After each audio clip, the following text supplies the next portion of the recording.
We are in Naples for the 11th edition of the Med Dialogues, the annual conference organized by ISPI and the Italian Ministry of Foreign Affairs to discuss the key challenges shaping the Mediterranean and the Middle East. Through these conversations, we're exploring how 2 years of the war have reshaped the region, from Gaza to Lebanon, from Yemen to Syria, leaving behind immense destruction, deep political shifts, and wounds that will take years to heal. But beyond the battlefield, this conflict has transformed also regional dynamics and tested societies across the region.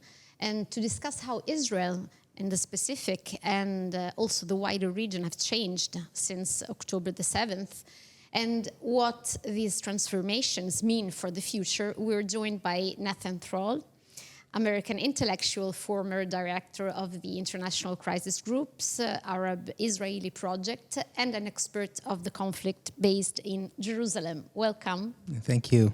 Thank you for joining us. In your book, The Only Language They Understand, you argue that the only way to produce some kind of movement towards resolving the Israeli-Palestinian conflict is to apply significant force on both sides, especially the Israeli one. And that's actually what Donald Trump seems to have done in the last few weeks. Do you think that this means that we are observing a major change in the situation on the ground? Unfortunately, I don't think that we're seeing a major change in the situation on the ground. I think that there has been an eagerness to echo Trump and Secretary of State Rubio in describing this as a major change, describing the ceasefire agreement as peace. We have leaders in Europe and elsewhere who have described it as peace, and it is not peace. It is very far from peace. Israel is occupying 53% of Gaza. Since the ceasefire went into effect, it has killed more than 20 Palestinians in the remaining 47%. And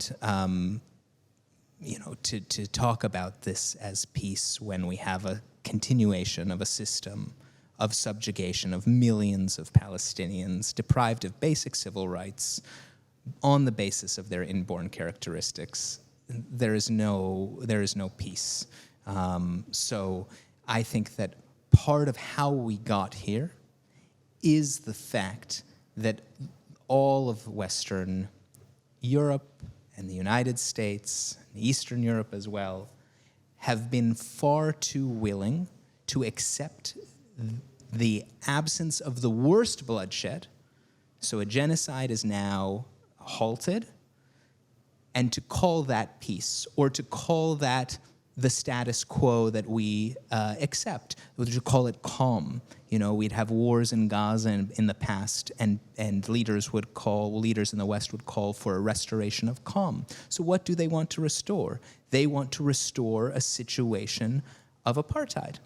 And this willingness to fund, support, diplomatically, politically, economically, protect the state of Israel as it is perpetuating this gross injustice against the Palestinian people is how we keep having round after round after round of terrible bloodshed.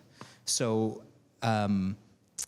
it's very far from peace. Now, the Trump plan, it's true, it came about in a way through the application of pressure.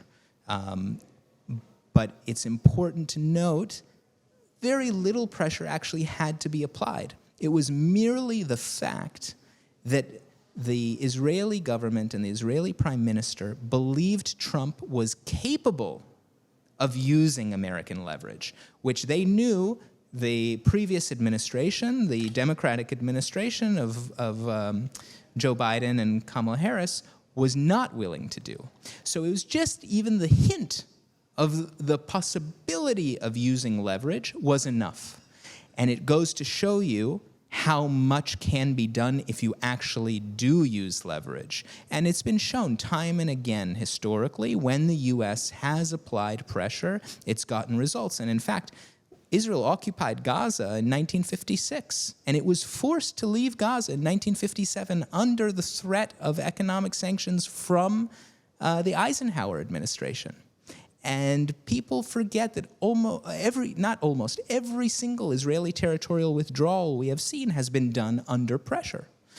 Limited withdrawals in Sinai, the withdrawals from Lebanon that occurred in the 1970s, and then later the withdrawal in 2000. All of these were done under pressure. Even Israel's willingness to accept the existence of a Palestinian Authority and to leave from direct occupation of city centers in the West Bank came through the pressure of the First Intifada. Israel's decision to leave the Gaza Strip in 2000, they made the decision in 2003, they pulled out in 2005, again, under the pressure of severe violence that was occurring. So, the fundamental issue is incentives. There is one party that has all of the power, and that is the State of Israel, another party that has none, and the party that has the power does not have the incentive to give Palestinians either freedom or equality. Do you think that this shift, the one of the American administration, I mean, is due also to a changing in the American perspective and in the public opinion towards Israel? I don't think the shift from the Trump administration just in the last few weeks of moving from fully embracing Israel's genocide to pressuring it to go to a ceasefire had anything to do with American public opinion. But I do think that there is a massive shift in American public opinion. We now see that a majority of Americans, not just Democrats, a majority of American voters oppose giving arms to Israel and say that Israel is perpetrating a genocide. So that is an enormous shift which will have political effects, but there is a delay between shifts in public opinion and shifts in policy. And it can be even a generational delay. I mean, it can be a very long-term process. And unfortunately, what we're seeing now in the wake of this ceasefire is not just this rhetorical obfuscation describing it as peace, but also in terms of policy. What we see is that Europe is eager to walk back the small, limited steps it had begun to take toward accountability for Israel on the pretext that this is a peace. Exactly. Do you think Europe's had any role in this ceasefire, or do you think that European leaders could do something more?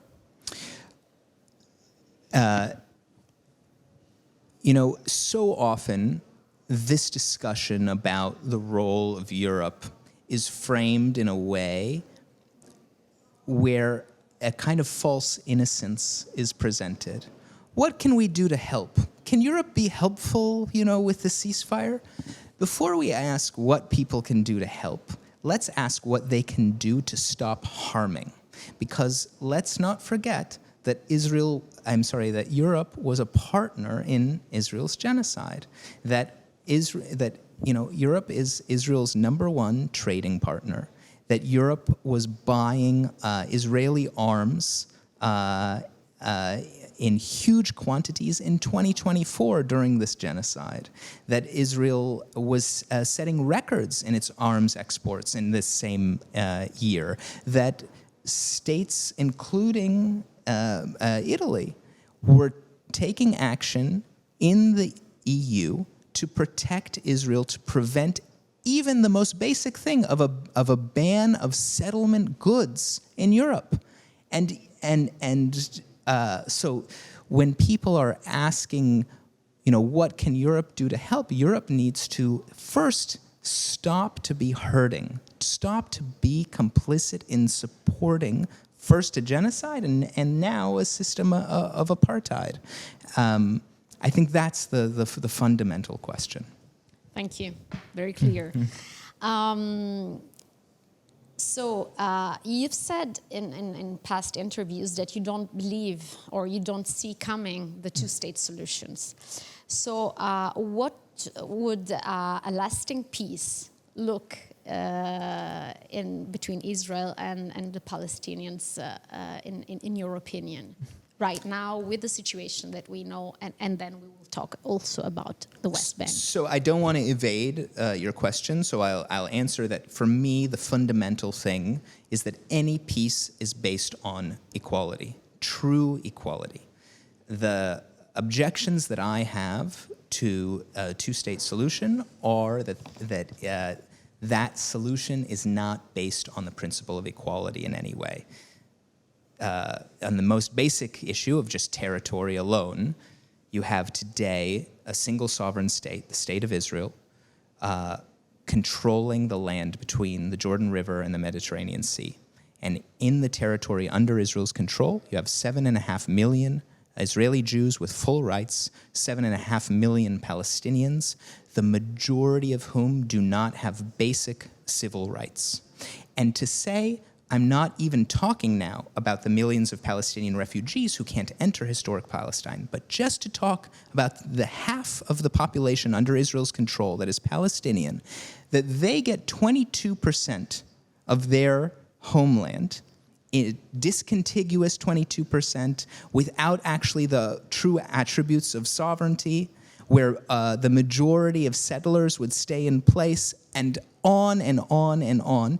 That's not an equal solution, 78% for one half and 22% for the other. Or to take the issue of refugees, the idea that Jews have a right to return after 2,000 years, return in the abstract sense, not a literal return because nobody was returning to a home or a village, but return to the idea of Jewish sovereignty in the land of Israel.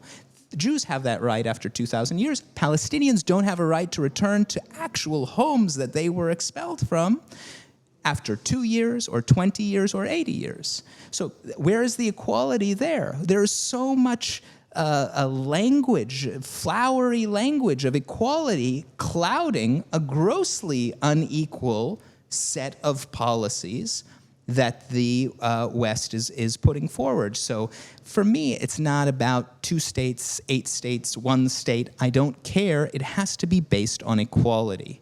And I would say more than that the discussion, the policy discussion about 1 state versus 2 state versus confederation is based on a false premise.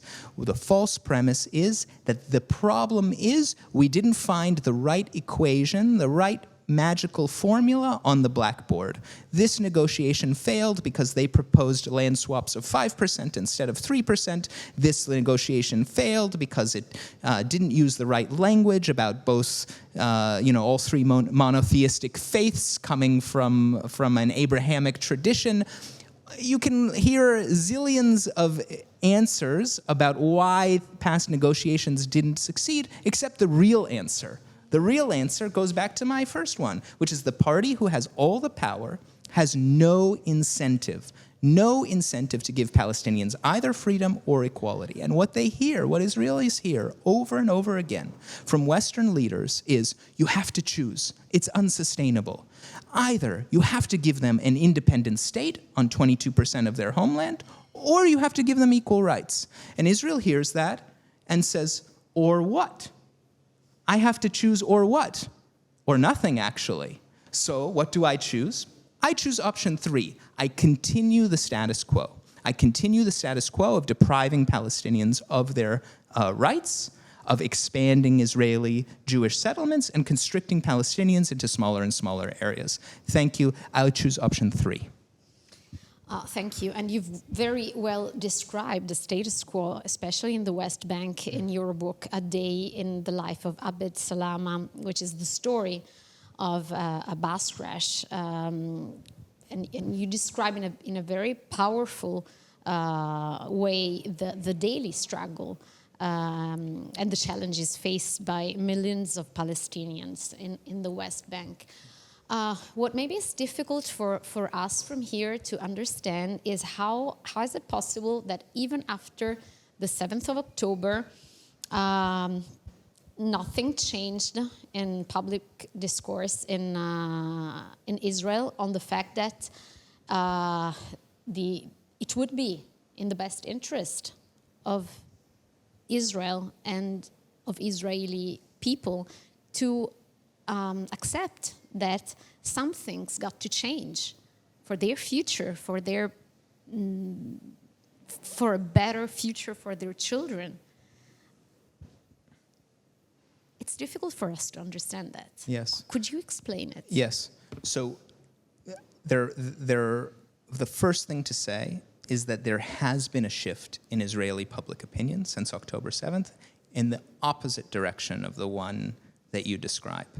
And that is that a whole new possibility emerged as realistic. Not a new possibility for Israelis, because this has been at the basis of Israeli policies since 1948, is the idea of removing the Palestinians. So in 1948, 750,000 Palestinians were ethnically cleansed. A Jewish minority was turned into a majority overnight.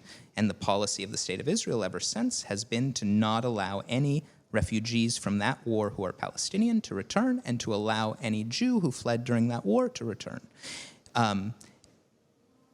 In addition, there have been policies to push Palestinians out. In 1967, another 250,000 were pushed out, and the Israeli government put together secret committees whose job was to orchestrate emigration, as they put it, from Gaza, to create the conditions to push Palestinians out of Gaza, which Israel wanted to annex in the years after 1967.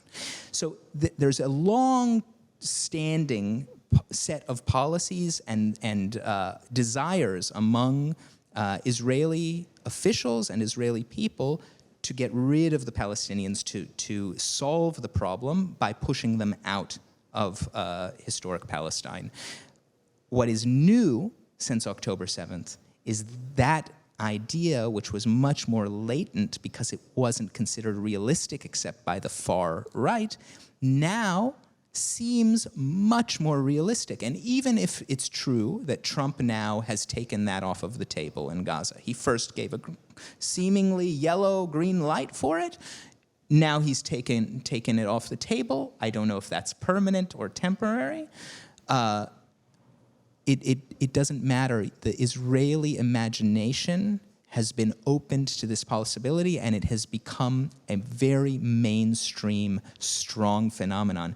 A poll conducted in Israel in the last several months found that 82% of Israeli Jews were in favor of expelling Palestinians from Gaza. And they used the word expel, not the usual phrases that they use that obfuscate the actual policy, where they talk about voluntary transfer or voluntary immigration. They said expel. And 82% of Israeli Jews said yes. And 76% of Israeli Jews in another poll said there are no innocents in Gaza. So these are the shifts that we see of mainstreaming of this terrible dehumanization and of the willingness to expel. And if you're asking, how is it possible that Israelis aren't awakening to the fact that it's in their own interest to resolve this in another way, I think that the answer is they don't feel any consequence to continuing along this path. There has been, for a normal Israeli, there has been no cost. There has been no cost. And I think that they see now that they can not only get away with apartheid, and they can not only get away with more than half a century of occupation, and the whole world still calls them a democracy, but they can get away with ethnic cleansing too. Thank you. Before we started this conversation, I told you, tell me something optimistic. So at this point, I have to ask you, do you see something positive coming along? The main positive thing I see is a shift in public opinion. I've been in Italy a lot over the last year or so, And I see how much sympathy there is, how much support there is for the Palestinian people. I see people coming to my talks with tears in their eyes in Italy. I see the huge crowds that we saw in support of Palestinian rights in Italy. I see trade unions supporting Palestinians in Italy. That is an enormous shift, and it's unfortunately, it doesn't mean a shift in policy. We see the governments are totally at odds with the will of their own people, but I do take optimism from the fact that this shift is lasting. This is a real shift in how ordinary people are perceiving the situation, and I do think in the long run it can have an effect, even if in the short run we see that the government of Italy, for example, just now hosted the foreign minister of Israel, Gideon Saar, in the Italian Senate. And so this is a foreign minister of a state being investigated by the International Court of Justice for genocide. And this same person was invited to this very conference. And when he spoke at this conference, he was asked about Israel's isolation. And do you know how he answered? He smiled broadly and he said, "I was invited here. I was invited here. What are you talking about, my isolation? I am having meetings all over Europe. We're being embraced." And this is why we see this violence recurring over and over and over again. There is a support for Israeli subjugation of Palestinians and a total absence of accountability. That's very clear. Nathan Thrall, thank you so much for spending your time with us. Thank you. Thank you.